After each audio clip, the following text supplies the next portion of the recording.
మన sun melon story ఎంతమందికి గుర్తుంది గైస్? సో యాక్చువల్గా ఇది sun melon, this is not దోసకాయ. Don't you know misunderstand this for దోసకాయ. సన్ మెలన్కి దోసకాయకి చాలా డిఫరెన్స్ అనమాట. సో ఇదైతే లాస్ట్ టైం మనము దీంట్లో నుంచి సీడ్స్ అన్ని తీసేసి దాని షెల్లోనే మనం ఈ సీడ్స్ అన్ని మంచిగా వాష్ చేసి ఎండబెట్టేసి, ఈ షెల్ ఉంది కదా, ఈ షెల్ అంతా క్లియర్ అవుట్ చేసేసి దాంట్లోనే వర్మీ కంపోస్ట్ వేసి మంచిగా సీడ్స్ పెట్టినాం కదా. మీకు అందరికి చూపెట్టినా నేను ఇది పెట్టేసి వదిలేసిన తర్వాత ఆఫ్టర్ లైక్ ఫ్యూ డేస్ ఏమైందంటే దానికి వాటర్ గీటర్ ఏం కొట్టాల్సిన అవసరం లేదు.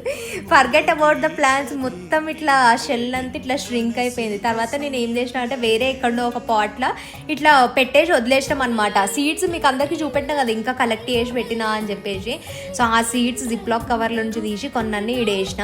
వేస్తే మంచిగా పెరిగినాయి గైజ్. 2 ప్లాంట్స్ అయితే బాగానే పెరిగినాయి అనమాట. ఇంకా ఇది ఆ బాక్స్లో సరిపోతలేదు అండ్ ఇంట్లో కూడా ప్లేస్ లేదు దీనికి పెట్టడానికి అని చెప్పేసి ఏం చేసిన అంటే ఫామ్ కాడికి తీసుకువేసి మంచిగా ఒక్కొక్కటి సపరేట్గా పెట్టినాం. అండ్ దీనికి ఫ్లవర్స్ అయితే చాలా తొందరగా వచ్చేసినాయి గైస్. చూడండి అసలు అప్పుడే చెట్టు ఉన్నది ఇంత మూరడు ఉంది కానీ ఫ్లవర్స్ అప్పుడే వచ్చేసినాయి. దానికి 2 ప్లాంట్స్ వచ్చినాయి కాబట్టి దీన్ని అయితే ఇట్లా దూరం పెట్టేసి వదిలేసాం అనమాట. అంటే ఇది యూజువల్గా వేరే క్రీపర్స్ లాగా సన్నగా డెలికేట్గా కూడా నాకు ఏం అనిపించలే, బాగానే గట్టిగా ఉన్నాయి దాని స్టెమ్స్.